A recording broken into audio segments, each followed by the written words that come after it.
Close brace. For JavaScript developers, by JavaScript developers.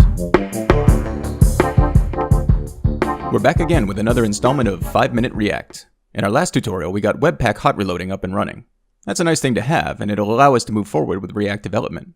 Before we do that though, let's recap where we are. We've gotten our development tools and servers set up. We've scaffolded our Express app. We've created a simple API endpoint. We've tested that endpoint. We've gotten React up and running with test components. And we've added hot reloading to our app. That's a lot. I hope the tutorials have been instructive and helpful so far. There are a lot more yet to come, and there's a lot more left to learn. So let's get to it. Today we're going to set up some directories for our React app, nuke our test component, and build a frame to hold future components.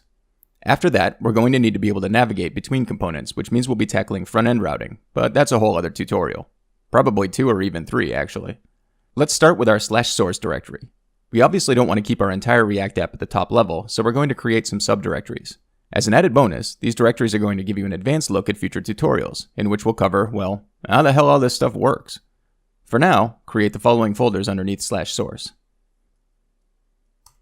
Actions, components, reducers, utils. With that done, go ahead and delete /source/testcomponent.jsx. Yes, this means our beautiful little React app will no longer work, but don't worry, it won't be broken for long. Let's talk about these directories real quick.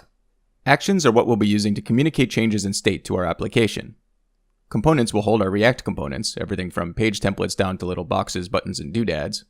Reducers are what take input from the actions and then store the state changes in what's conveniently referred to as the store.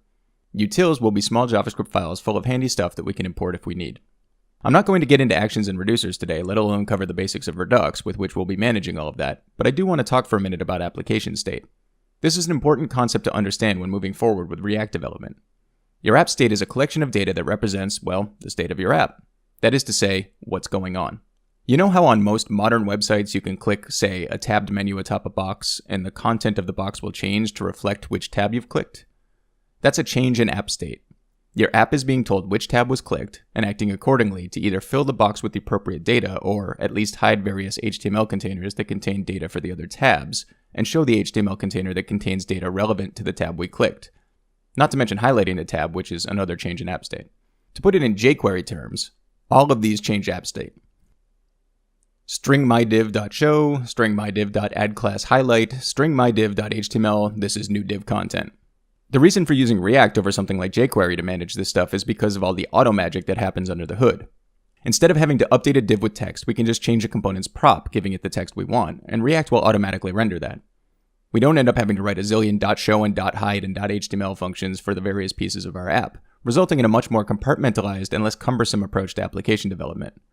Additionally, there are also performance things React does in the background that make it extremely fast when it comes to re-rendering parts of the page, so that's an added bonus. I'm simplifying this a bit because, as we'll discover later, we won't actually store all of this information in the store, because in some cases we only need to keep track of state at the component level.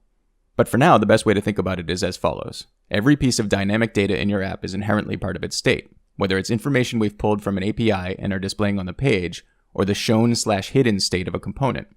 It's all app state. Alright, let's build our container. Create a file in /source/components called template.jsx with a capital T. That's convention for React components.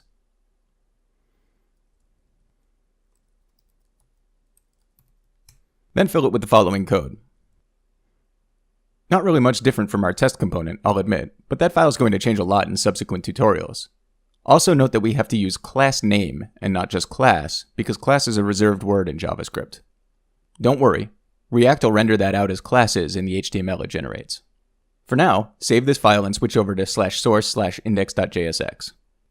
We need to update this file to use our template instead of our now non-existent test component. We don't need to write any new code, we just need to change 4 lines. Specifically, the following ones. Line 5 should become import template from ./components/template. Line 16 becomes render app template. Line 19 becomes module.hot.accept./component/template. And line 20 becomes render app template. That's it. If your Webpack dev server isn't running, relaunch it with yarn run start-w. Mine's already running. So save this file. If you have your browser open, which we do, you can see that it hot reloaded with the changes. If not, you'll need to navigate to localhost 3000 to see the new stuff. That's all for this tutorial.